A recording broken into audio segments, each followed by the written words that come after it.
Olá pessoal, meu nome é Concécio e essa é mais uma live do canal Deus Sem Igreja. Hoje eu quero falar sobre até quando a maldade vai continuar. Até quando o homem mau vai continuar fazendo a maldade nesse mundo. Uma coisa muito difícil para nós cristãos nesse mundo é ver homens maus se dando bem. Isso é algo muito difícil de engolir e incomoda muito toda pessoa de bem.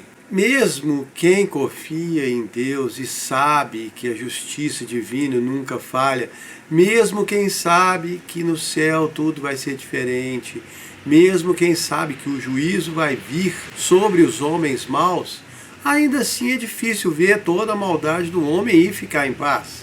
Algumas vezes dá uma verdadeira revolta quando vemos homens maus fazendo maldade, se dando bem e saindo impunes. E isso no Brasil é algo comum de ver. Mas também por todo mundo podemos ver homens maus fazendo maldade sem que nada aconteça a eles. E aí os cristãos e até os não cristãos que acreditam em algum Deus ficam pensando se esse Deus não é injusto. Muitos questionam a sabedoria de Deus, outros questionam a existência de Deus, e é claro que não falta aquelas pessoas que dizem: se eu fosse Deus eu ia fazer assim assado. No fundo todos querem que as coisas sejam resolvidas do seu jeito. Até mesmo nós cristãos gostaríamos de ver a justiça divina ser mais instantânea. O sujeito fez o mal e recebe a punição na hora. Mas eu posso falar por mim mesmo que eu gosto muito de Deus ser um Deus paciente, misericordioso, que sempre perdoa. Porque eu sei que eu piso na bola. Eu não me acho nenhum santo. Sei que pelos padrões de perfeição divina, eu estou lá no final da fila. Então, gosto de saber que Deus não se irrita facilmente, não nos destrói rapidamente e nem nos julga com dureza. No passado, Deus já foi muito rígido, num tempo quando a humanidade era bárbara, quando os homens não tinham princípios e Deus estava tentando ensinar todo mundo a se comportar da maneira certa. Ele deu a lei e as punições para quem violasse a lei, e essas punições eram muito severas. Mas tinha um motivo: o homem era indomável, sem respeito, selvagem. As pessoas hoje falam muito da sabedoria das antigas civilizações e romantizam as ruínas de impérios passados, mas na verdade muitos desses impérios eram povos selvagens, ainda que parecessem civilizações civilizadas. Eu me lembro de assistir uma reportagem uma vez sobre arqueólogos que descobriram as ruínas do templo do Deus do Esfolamento. Deus do esfolamento. Eles arrancavam a pele das pessoas para oferecer a esse Deus. As civilizações antigas eram bárbaras, ofereciam seus filhos queimando na fogueira aos deuses, comiam as crianças nos tempos de fome. Era uma barbaridade assustar.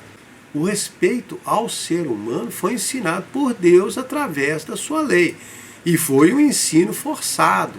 Mesmo assim, o povo de Deus demorou muito para aprender e muitas vezes eles se desviavam de Deus e seguiam bezerros de ouro, poste de deusas e outros ídolos malucos. E o homem de hoje fica se gabando de não ser assim, mas ele está indo pelo mesmo caminho. Quando o homem se afasta de Deus e abandona a lei e os princípios divinos, ele começa a voltar ao barbarismo. O temor a Deus e o castigo divino foi uma coisa que manteve a humanidade sob controle por muitos séculos. E aí, quando Jesus veio, ele pregou uma lei muito mais forte que a lei de Moisés. Não era mais o olho por olho, dente por dente. Agora, se alguém batia em você, você tinha que oferecer a outra face. Não era mais amar o seu amigo e odiar o seu inimigo. Agora era amar o seu inimigo, perdoar os que te maldizem e orar por quem te persegue. A humanidade foi então alcançando a sua maturidade e foi o cristianismo que trouxe essa maturidade. Deus queria ensinar o homem a ser mais como ele. Deus queria que o homem aprendesse a perdoar e perdoar como ele perdoa. Porque no fundo Deus ama o ser humano, ele ama a sua criação, mesmo quando o homem não está agindo de forma correta. Ainda assim Deus ama, tem paciência, tem esperança. Ele falou através do profeta Ezequiel: eu não tenho prazer na morte do homem mau, mas quero que ele se converta do seu caminho e viva. Ele sabe que o homem mau é mau, sabe de todo o mal que ele está fazendo, mas ainda assim dá uma chance, 2, 3, quantas forem precisas para ele se arrepender. Quando Pedro perguntou para Jesus quantas vezes deveria perdoar o seu irmão, lá em Mateus 18, ele perguntou assim: até quanto eu devo perdoar o meu irmão se ele pecar contra mim 7 vezes? E Jesus respondeu: não, 7 não, 70 vezes 7. Ele não definiu um número de vezes para você perdoar, 490. O que Jesus disse foi: perdoe quantas vezes for necessário, como Deus faz conosco e com os homens maus. Engraçado isso que eu falei, né? Conosco e com os homens maus. Numa frase eu já me separei dos homens maus, me coloquei numa classe distinta de homem bom. Nós fazemos isso muitas vezes, sem ver. Nós vemos a maldade e a crueldade de alguns homens e nos comparamos a eles e falamos assim: eu nunca vou fazer algo assim. E realmente nós que temos Jesus dentro dos nossos corações, somos movidos por Ele a fazer o bem. Mas devemos sempre nos lembrar que também erramos e que em algum momento podemos fazer o mal, mesmo que intencionalmente. Ou até mesmo num momento de raiva, mau humor, seja lá o que for. Quando Jesus foi chamado de bom, lá em Marcos 10, naquela hora ele estava no corpo de um homem. E respondeu: por que você me chama de bom? Ninguém é bom, só Deus é bom. Ele sabia que nenhum homem é bom. Ele sabe o que o homem tem no coração. O apóstolo João disse: ele não necessita de que alguém testifique o que está no coração do homem, porque ele sabe o que há no homem. Então temos que partir do princípio de que ninguém é santo, como diz em Romanos 3:23. Todos pecaram e estão afastados da presença de Deus. Lembrar que o rei Salomão também falou isso quando orou a Deus pelo seu povo, lá em 1 de Reis, ele falou: quando pecarem contra ti, pois não há homem que não peque, perdoa-os. Reconhecer que nós temos a capacidade de errar e de fazer o mal nos ajuda a sermos mais humildes e aprender a ter mais compaixão e misericórdia, até mesmo com aqueles que sabemos que são maus. Na verdade, especialmente com eles. Não que eles mereçam, porque não é uma questão de merecimento. Aliás, nenhum de nós merece o que Jesus fez por nós. Porque, como disse Paulo em Romanos 5:8, Deus provou seu amor por nós quando Cristo morreu, sendo nós ainda pecadores. Nós deixamos de ser pecadores por causa do sacrifício que Jesus fez por nós. Hoje nós somos justos, não porque viramos santos de repente, mas somos justos porque fomos justificados por Jesus. Deus, no seu amor, espera que todos os homens recebam esse presente e se tornem justificados e assim fiquem aptos a irem para o céu. Mesmo sem merecer, porque, como eu falei, não é por merecimento, mas por amor. Mas, mesmo sabendo de todo esse amor que Deus tem para com todos os homens, ainda assim achamos que os homens maus deveriam receber o castigo e rápido, sem demora. A verdade é que nós não somos nem um pouco pacientes e muito menos misericordiosos como Deus é. Vocês se lembram lá da história do Jonas? Quando Deus mandou ele pregar para os moradores de Nínive. Ele não quis. Mas depois do episódio da baleia, ele mudou de ideia e foi, pregou e todos se arrependeram. E aí o que aconteceu? O Jonas achou ruim com Deus, porque Deus perdoou eles. Está lá no capítulo 4, versículo 1. Jonas desgostou-se extremamente e ficou irado. E falou com o Senhor: não foi isso que eu disse quando ainda estava na minha terra? Por isso é que eu não queria vir e fugir para Tarsis. Eu sabia que o Senhor é um Deus misericordioso, demora para ficar zangado, tem um enorme prazer em perdoar e se arrepende de fazer o mal. Esse é Deus, Ele quer perdoar, Mas nós não, nós queremos ver o circo pegar fogo. E pelas profecias bíblicas, nós sabemos que vai chegar um momento que Deus vai julgar toda a humanidade de acordo com as suas obras.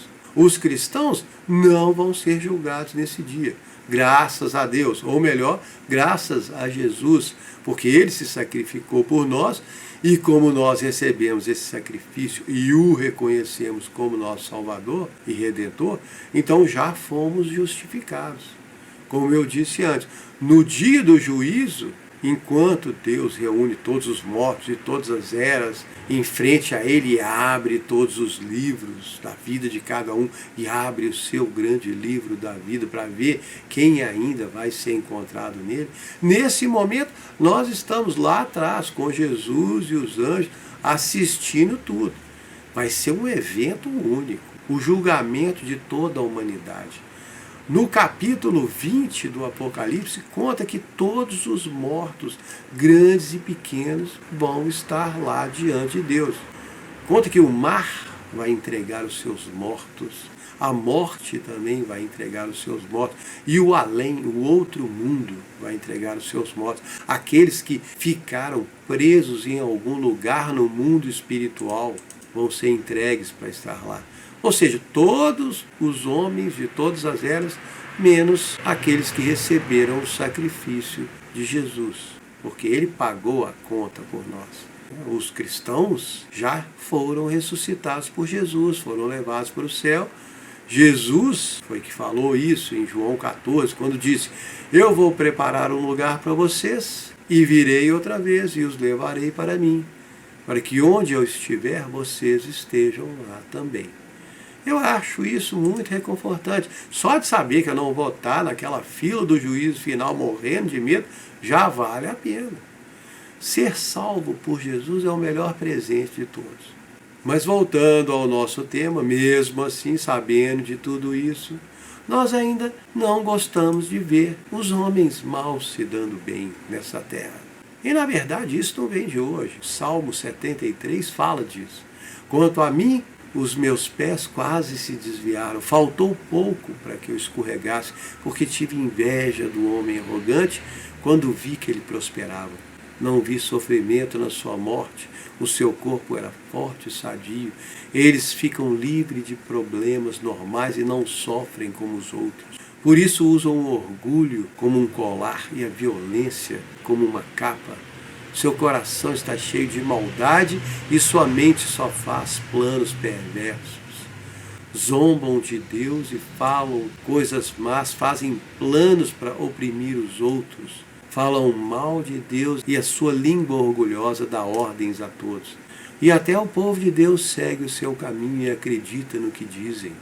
Eles dizem: Deus não vai saber disso, o Altíssimo não vai descobrir. E assim os maus seguem em segurança e as suas riquezas aumentam. Parece até que não adiantou nada seguir o caminho correto e me livrar da maldade. Mas quando entrei no seu templo, então percebi o fim deles. Deus os coloca em locais escorregadios e os deixa cair na destruição. Eles serão todos destruídos de repente e serão totalmente consumidos de terrores. Isso é muito forte, consumidos de terrores. Uma vez, muitos e muitos anos atrás, sei lá, deve ter mais de 20 anos, eu estava assistindo o Jornal da Noite, vi uns políticos que foram visitar um colega no hospital, não me lembro quem era, o nome de ninguém, mas lembro que esse sujeito estava num estágio terminal, ia morrer de qualquer jeito e eles foram visitá-lo. Na saída, os repórteres pararam para entrevistar os políticos, perguntar como estava. E um deles disse que estava lá e o colega que estava internado segurou o braço dele e falou assim: não me deixa morrer. Ele estava chegando naquela hora que todo homem, bom, mau, arrogante, vai chegar. Mesmo aqueles que acham que não vão chegar. Ou pensam que vão encarar a morte com a mesma arrogância que encararam os homens. Mas a verdade é que quanto mais perto essa hora fica, mais o medo aumenta, o orgulho diminui e o desespero toma conta. E se por acaso nada disso acontecer e ele conseguir manter a sua pose até o último suspiro, quando cruzar a porta para outra vida, vai descobrir que lá ninguém debocha de Deus. Como está escrito em Gálatas 6,7, não se engane, Deus não se deixa escarnecer. Tudo que o homem semear, isso também ele vai colher. Então nós aqui temos que nos confortar com a verdade de Deus. Temos que confiar que apesar de Deus saber da maldade do homem, ainda assim Ele quer dar mais uma chance para esse homem mau. E quando a hora chegar, Deus vai cuidar. Eu acredito muito que o mundo dá voltas. E se por algum acaso aqui nesse mundo o homem mau não receber de volta o mal que ele semeou, com certeza depois dessa vida ele vai receber. No livro do Apocalipse, na parte que conta sobre os últimos dias, quando os cristãos são perseguidos e mortos pelas forças do anticristo, lá no capítulo 6 tem uma parte quando João vê as almas dos que foram mortos por causa da palavra de Deus e por causa do testemunho que deram. E aí eles clamavam: até quando, ó verdadeiro e santo soberano, não vai julgar e vingar o nosso sangue dos homens maus que habitam na terra? Aí cada um recebeu uma túnica branca comprida e Deus falou para eles esperarem mais um pouquinho até que se completasse o número de todos os cristãos que também iam ser mortos como eles. Então muitas vezes o que Deus está fazendo é esperando até que a maldade do mundo chegue a um patamar insuportável. Não insuportável para nós, porque isso aí já está, né?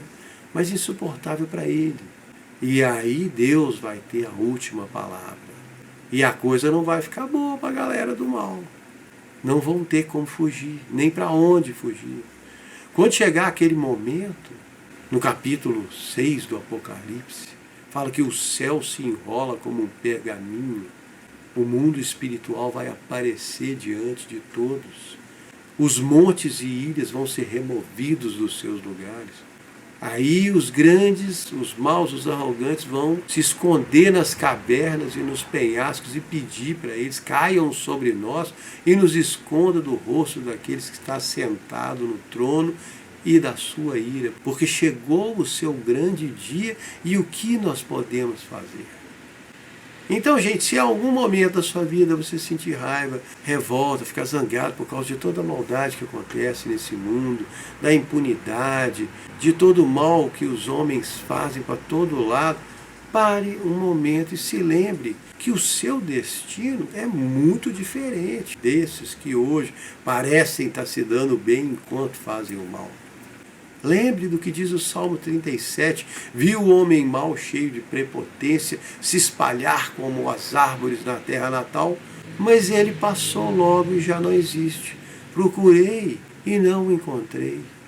Olhe para o homem sincero e considere que anda no caminho certo. O futuro dele é de paz. Mas todos os que se revoltam contra Deus serão destruídos e seus descendentes desaparecerão. O Senhor salva do perigo os que são seus. Ele os protege e é a sua fortaleza. O Senhor os ajuda e os livra dos maus, porque eles confiam nele. Então não se assuste com as maldades do homem, não se revolte com as injustiças, nem questione Deus por causa do mal que o homem faz. Deus sabe muito bem, e no tempo que ele achar melhor, ele vai pedir contas de cada um.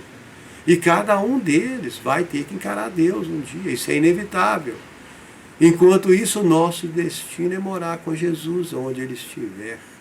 E ainda tem aquela festa de 45 dias que vai acontecer no céu, quando Jesus se reunir com todos os cristãos de todas as eras. Isso está lá no Apocalipse. E aí é uma outra história que eu vou ter que contar em outro vídeo. Espero que vocês tenham gostado. E muito obrigado.